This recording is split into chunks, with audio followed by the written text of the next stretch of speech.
Vamos abrir as nossas Bíblias em Efésios capítulo 4, versículos 7 a 16.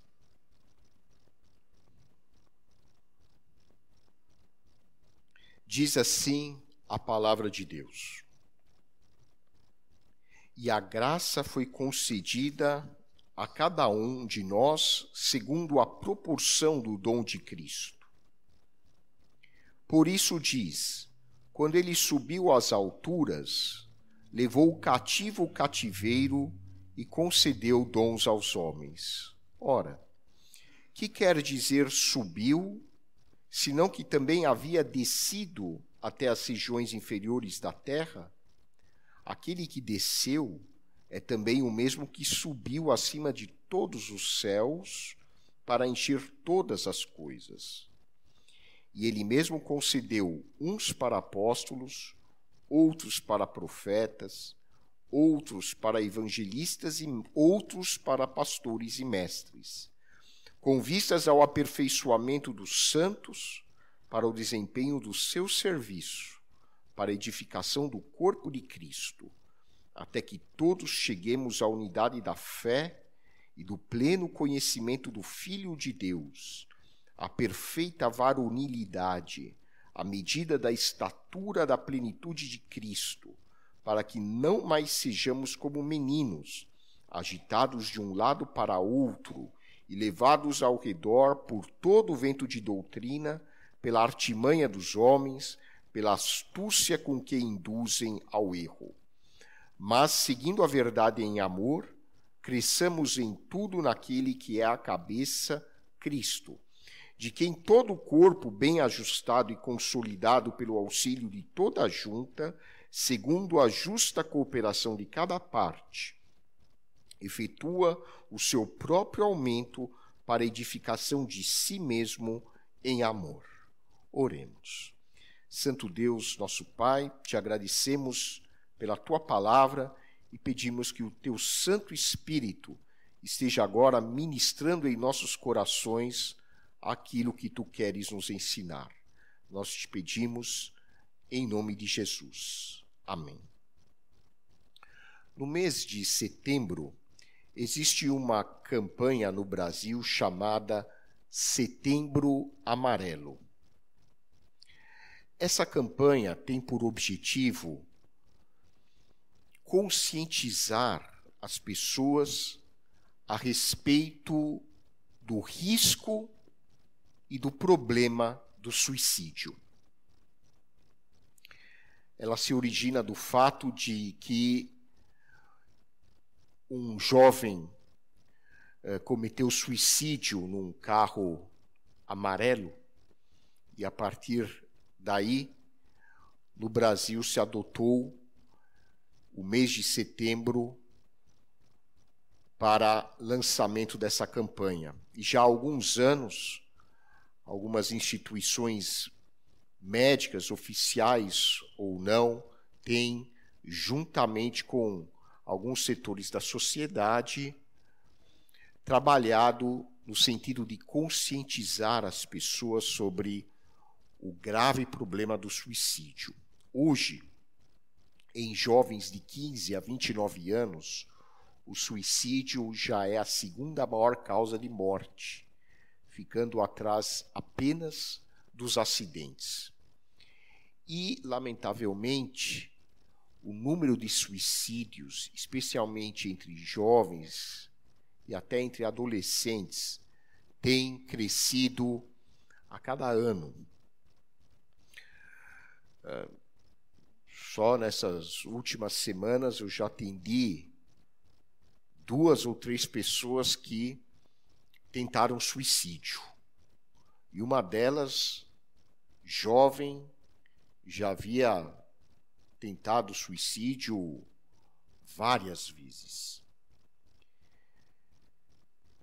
Quando nós olhamos para este cenário, nós nos perguntamos o que está acontecendo com a nossa sociedade e que tem levado essas pessoas, especialmente os mais jovens, a recorrer a este ato de grave violência contra a sua própria vida. Provavelmente, existem vários fatores. Como todo problema grave, a causa é multifatorial.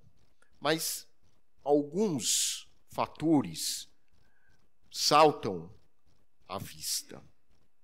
O primeiro deles, que provavelmente é o mais importante. As pessoas hoje, especialmente os jovens, perderam a sua esperança no futuro. Os jovens hoje, e não apenas os jovens naturalmente, não conseguem encontrar um significado mais profundo para a sua vida. Não conseguem dar um sentido à sua vida. Porque a nossa cultura é uma cultura de superficialização. Tudo hoje é analisado e vivido na sua superfície e não em sua profundidade. Assim são, por exemplo, os relacionamentos familiares e afetivos que cada vez mais estão sendo banalizados. Hoje as pessoas têm muita resistência até em entrar em contato com o outro, porque tem medo de se ferir.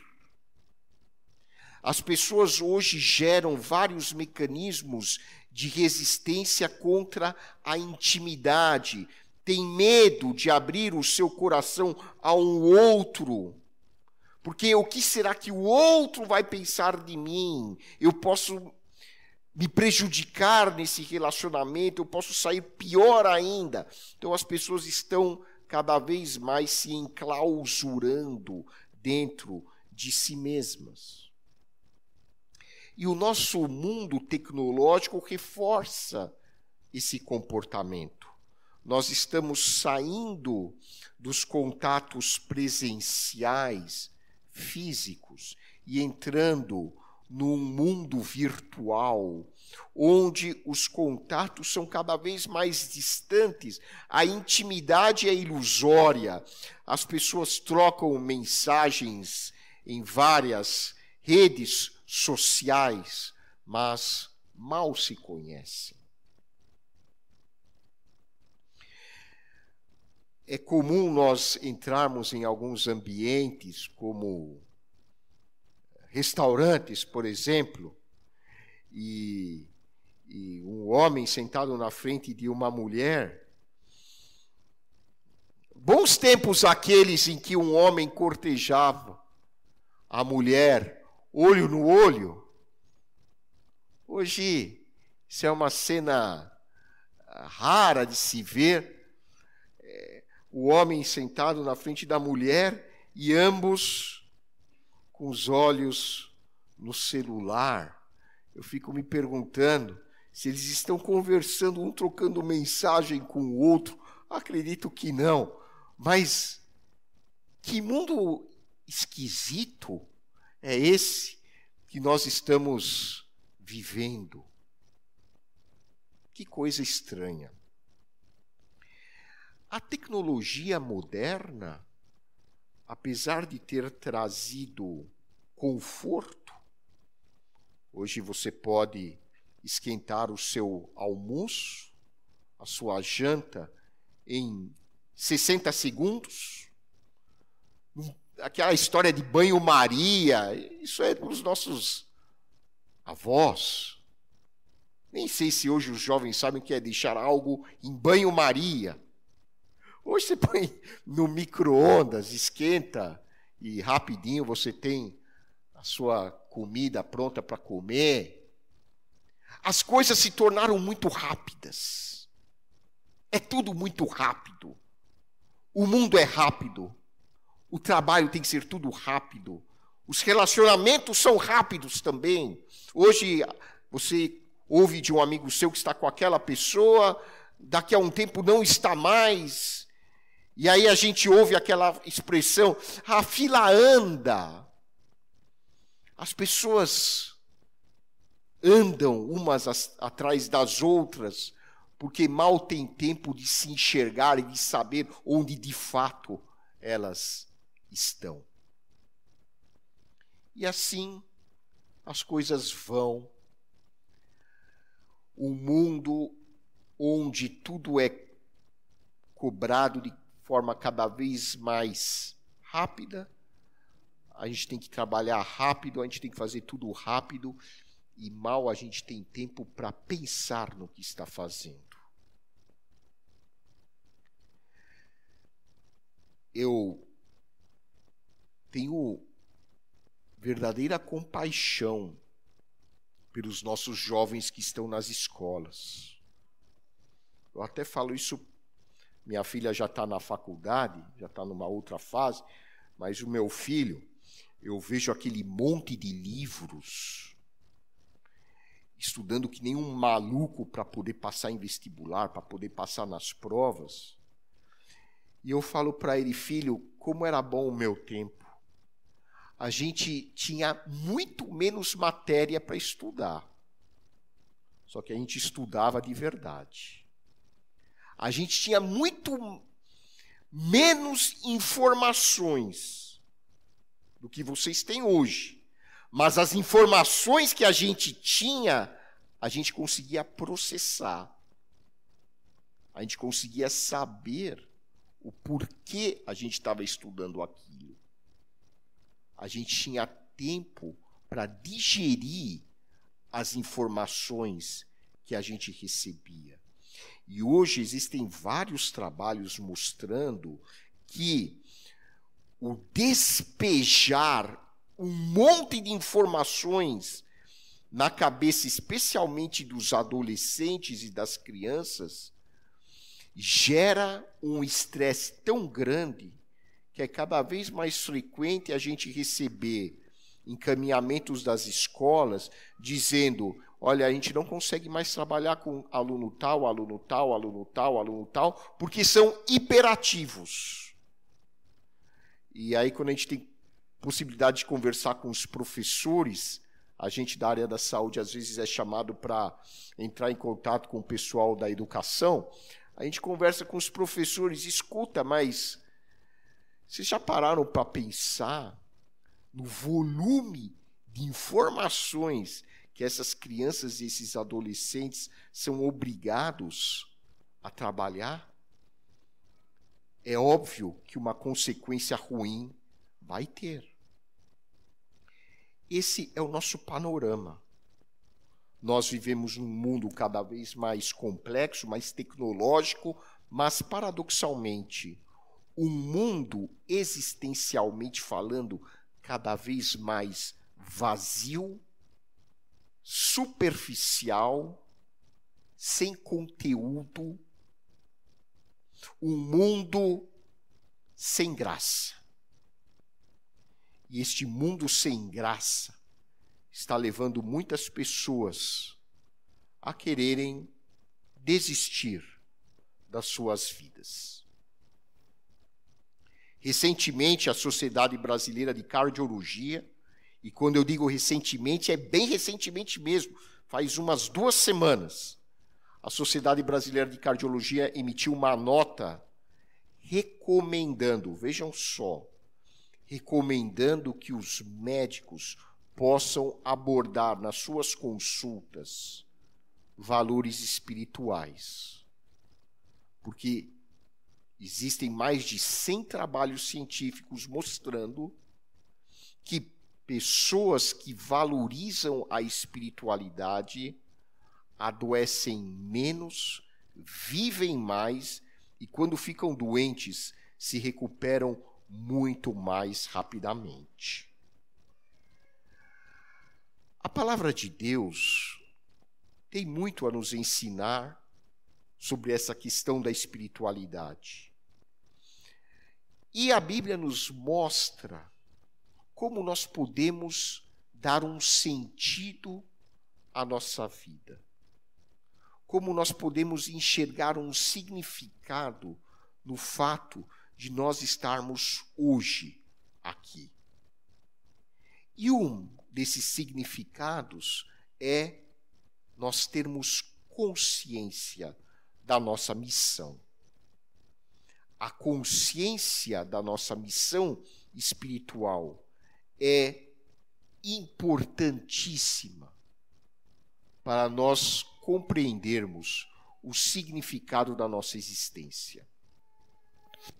O que a Bíblia tem a nos dizer sobre a nossa missão? Nesse texto de Efésios, o autor desta carta nos ensina algumas verdades sobre a nossa missão espiritual. E ele inicia o texto falando sobre a primeira grande verdade. Cristo é a fonte da nossa vida espiritual. Ele é a origem de todo o nosso mover, de toda a nossa capacidade para oferecer algo para o outro. A fonte da nossa missão espiritual é Jesus Cristo. Essa é a primeira grande verdade que nós precisamos saber. Por isso, o autor da epístola diz que a cada um foi concedida a graça. Graça é o dom da missão que você e eu temos. E ele diz que essa graça foi concedida por Cristo. Cristo desceu a este mundo, venceu o pecado, nos resgatou. O texto nos chama de pessoas que eram cativas. Nós éramos cativos no cativeiro. O cativeiro é o mundo com o pecado. Nós éramos os cativos. Cristo nos libertou do cativeiro, espiritualmente nos levou às alturas e nos concedeu dons. Ele é a fonte da nossa vida espiritual. Meus irmãos, não procure a fonte da sua vida espiritual em absolutamente nenhum outro lugar a não ser a pessoa de Jesus Cristo. Essa verdade é redundante. Alguns podem dizer assim, mas eu escuto isso todos os domingos. Em algum momento o pastor sempre fala que Cristo é a fonte de tudo, da nossa salvação, da nossa missão espiritual, dos nossos dons. Mas existem verdades que precisam ser repetidas, não todo domingo, mas todos os dias.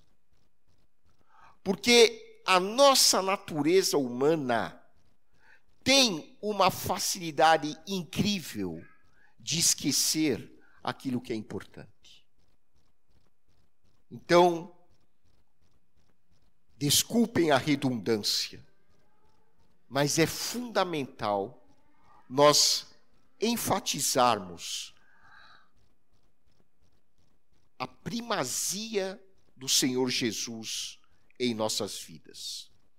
Lá em João, capítulo 15, Jesus diz assim: eu sou a videira, vocês são os ramos.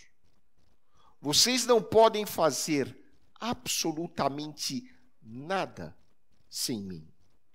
E todo ramo que não produz fruto, o Pai corta e o lança fora.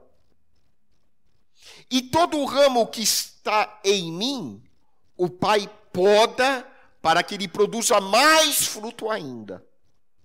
E esse podar, meus irmãos, consiste nas dificuldades que você e eu enfrentamos todos os dias. Gosto muito de um comentarista bíblico que afirma que as dificuldades na vida do cristão são bênçãos disfarçadas. Veja o sofrimento que você passa como formas disfarçadas de bênçãos. Você se lembra quando você tinha filhos pequenos e eles não queriam comer verduras, não queriam comer brócolis? O que você dizia a eles? Olha, filho, é importante. Claro, não é tão gostoso quanto um sorvete de chocolate, mas é importante você comer verdura. Você precisa comer verdura para teu organismo funcionar bem. O sofrimento são os brócolis da nossa vida. A gente prefere coisas mais saborosas. A gente prefere estar na frente de uma praia maravilhosa, com o céu aberto, e a gente poder deitar lá numa cadeira, só olhando o mar, o barulho das ondas. Claro, a nossa natureza quer isso. Mas a gente precisa dos brócolis para poder funcionar melhor. Então, quando nós enfrentamos o sofrimento, quando nós enfrentamos as dificuldades, nós podemos enxergar isso do ponto de vista espiritual. É Deus nos podando como ramos de uma videira, para que nós possamos produzir mais ainda para o nosso Pai. E o Senhor Jesus diz que quando nós produzimos mais fruto, mais Deus é glorificado em nossas vidas. Vocês se lembram daquela passagem em que Paulo pede 3 vezes a Deus que remova aquele seu espinho na carne? Os comentaristas divergem sobre o significado desse espinho. A maioria acredita que se trata de uma doença crônica, dolorosa, que incomodava Paulo. E com certeza, quando ele orou da primeira vez, Deus já tinha ouvido. Deus não é surdo. Ele orou 3 vezes, desesperado, para que Deus tirasse dele aquele sofrimento. E aí, então, Deus, na terceira vez, aparece a Paulo, na pessoa de Jesus, e diz: Paulo, se ele falou isso, não está registrado na Bíblia, mas ele deve ter falado, eu imagino: Paulo, eu ouvi a sua oração já da primeira vez, não precisava repetir tantas vezes. A minha graça te basta. Porque o poder se aperfeiçoa na fraqueza. O poder de Deus se manifesta nas nossas vidas e é desenvolvido em nós quando nós mais sofremos. Porque é no nosso sofrimento que nós percebemos a fragilidade da nossa natureza humana e recorremos ao poder de Deus. Quando as coisas andam bem, nós estamos autocentrados na maioria das vezes.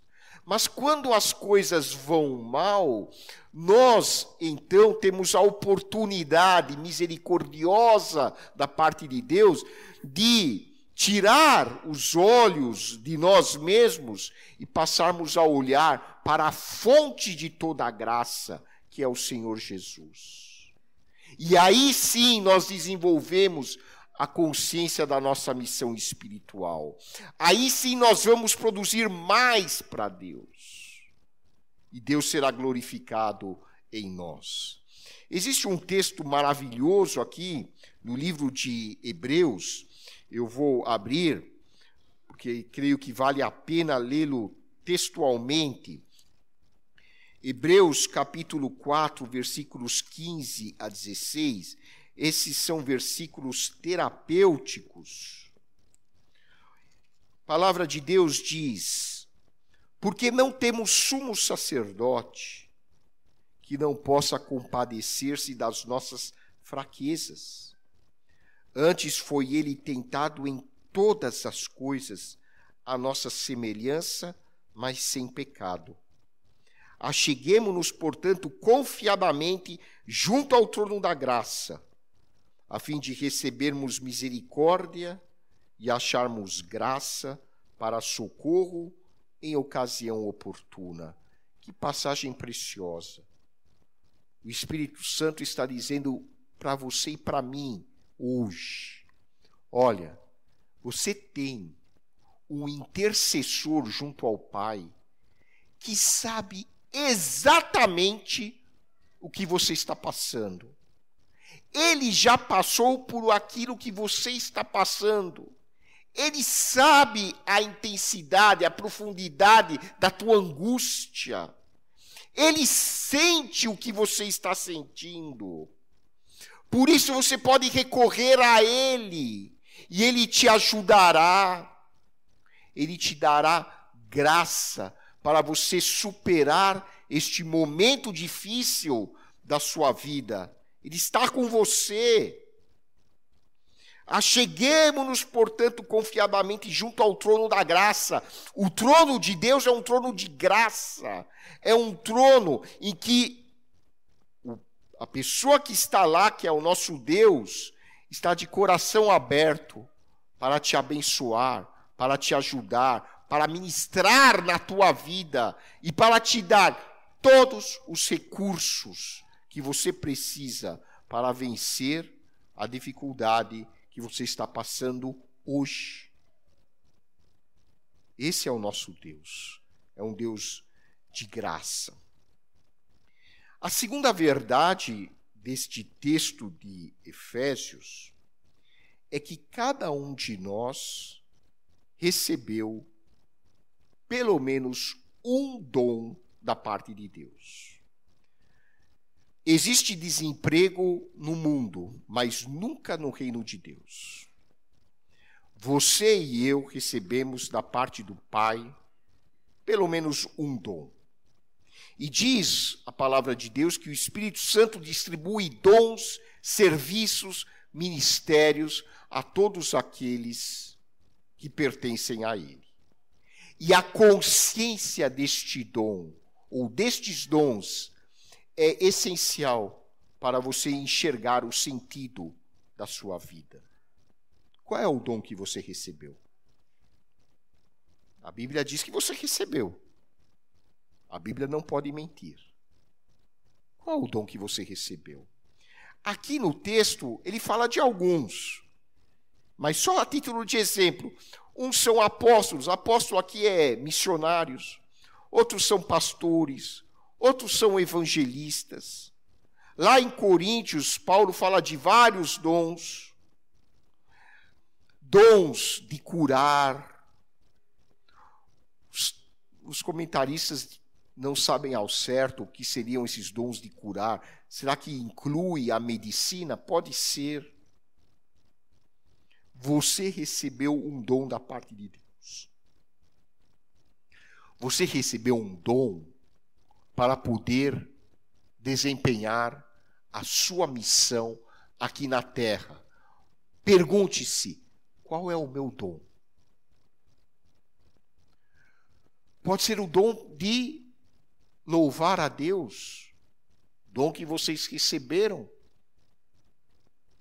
dom de louvar a Deus, de incutir na congregação o desejo de aprofundar a sua adoração. É um dom. Você pode ter recebido o dom de saber cozinhar. Todo mundo tem que saber cozinhar, o ideal é que saiba. Mas existem pessoas que receberam isso como um dom especial. E você pode, então, usar esse dom para a glória de Deus. Existem pessoas que receberam um dom especial para administrar. Se o mundo lá fora precisa de administradores, a igreja também precisa. Esse pode ser o seu dom. Outras pessoas receberam o dom para exortar, com amor, com compaixão, mas Deus usa certas pessoas para exortar aos outros. Outras pessoas receberam um dom especial, por exemplo, para limpar a igreja. Você já parou para pensar que ser zelador e um funcionário de limpeza é um dom especial de Deus? Paulo diz que às vezes só prestamos atenção nos dons que estão mais em evidência. Então, o pastor, o pessoal do louvor, um ou outro do conselho. Você já parou para pensar que para você poder sentar nesses bancos, eles precisam estar bem arrumados e limpos? Eles precisam estar em condições para que você chegue aqui domingo e possa se sentar sem sujar sua roupa. O que adianta o pastor preparar uma mensagem, o grupo de louvor prepara canções maravilhosas e você não consegue nem chegar e sentar aqui dentro que suja a roupa. Você não volta no domingo seguinte. É um dom. Os que cuidam dessa igreja, os zeladores, receberam isso como um dom da parte de Deus. Pergunte a si mesmo, que dom eu recebi? Eu estou trabalhando no sentido de desenvolver este dom para o reino de Deus? Não existe dom de julgar os outros. Tem gente que acha que isso é um dom. Não é um dom, isso é um erro. O dom de criticar os outros, falar mal dos outros, isso não é dom, jamais foi. Como você usa o seu dom para fazer o reino de Deus ser mais vigoroso aqui na terra? O que você tem feito para Jesus? Lembre-se, você só pode fazer se tiver consciência de qual o seu ministério aqui. Você pode dizer, mas eu fico o dia inteiro em casa cuidando dos meus filhos, eu não tenho tempo para trabalhar para a igreja.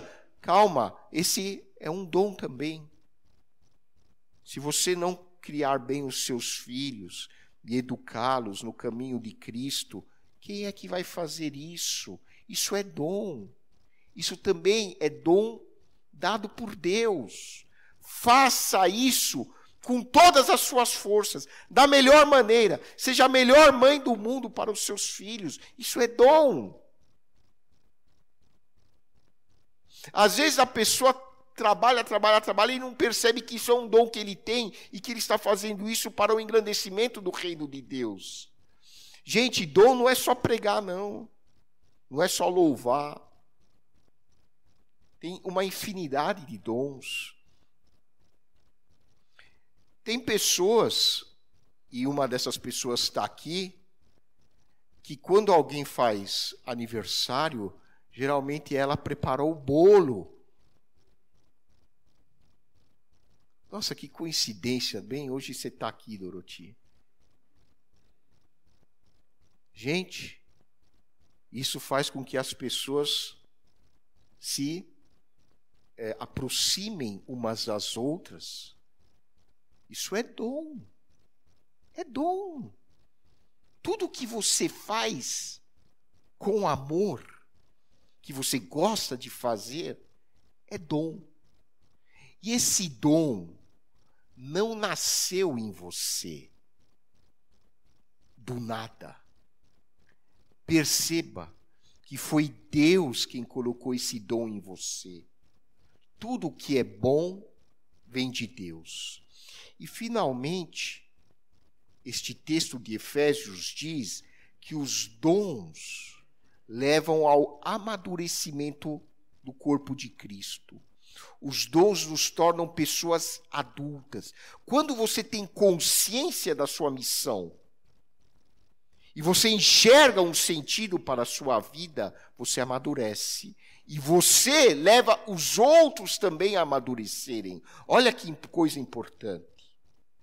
Quando eu preparo uma mensagem, eu estou amadurecendo e ajudo vocês a amadurecerem. Quando você louva a Deus, dirige um louvor ou canta com entusiasmo aonde você está, você amadurece e ajuda os outros a amadurecerem. Quando você exerce o seu dom com responsabilidade, com amor, com dedicação, você está construindo o reino de Deus na terra. Uma coisa que eu falo muito na escola dominical, o reino de Deus não desce como numa cena de filme. É você que constrói o reino de Deus. Você é o construtor do reino de Deus na sua família, na sua casa, na sua igreja, no seu trabalho. Os discípulos perguntaram para Jesus: Mestre, qual será o sinal da vinda do teu reino? Eles estavam esperando alguma coisa tipo o filme de Hollywood. Aí vem o reino de Deus. Olha, o reino de Deus está vindo. E aí um exército de anjos com trombetas tocando. Jesus respondeu para eles: o reino de Deus está dentro de vocês. Ele não vem com visível aparência. Você é o reino de Deus. Você é o reino de Deus. Onde você estiver, lá está o reino de Deus. Você está no seu trabalho, o reino de Deus está no seu trabalho. Você está na cozinha preparando o almoço, o reino de Deus está na cozinha. Você está andando no metrô, o reino de Deus está no metrô. Onde você estiver, lá está o reino de Deus, porque o reino de Deus é Cristo em você. E quando nós temos consciência da nossa missão e trabalhamos os nossos dons com dedicação, nós estamos estabelecendo cada vez mais os alicerces do reino de Deus aqui na terra. E aí podemos concretizar aquela petição do Pai Nosso: venha o teu reino. O reino de Deus virá quando você e eu fizermos a nossa parte. Que possamos, meus irmãos, ter consciência da nossa missão espiritual. Ter consciência dos dons que nós recebemos de Deus. E praticá-los com muito amor, com dedicação, com entusiasmo. Assim, nós vamos enxergar o verdadeiro sentido das nossas vidas. Que Deus nos abençoe. Asudzo roscă gă pohansane pasnativ usunkner Yanki imas dimasin arocht yevchachtagan abreluhamar. Mer arakelutian dehegați vadzutiună, garevore mergianki imastă haskănaluhamar. Surpkircă, mezigă sorvețăne, micanit jășmar dutiuner, mer hochevor arakelutian masin. Aracindehă, Christos mer hochevor giankin ahpiurăne. Iergrort, Iura canciur Cristonia găstama meg gamicani barkevner. E verchabes, hochevor barkevneră, mezigă danin hasunutian. Mergianki imastă haskănală, shadgarevore havatkov vokevorutiamp abreluhamar. Korzatrenk ein barkevneră, voronc ăstatsanc, meț badaschana dăvutiamp. Ais gerbov, menk bidină bastenc, jegeheții hasunatsmană, jev astudzo takavorutian gaiatsmană. Ortneală la astudzo hoscă.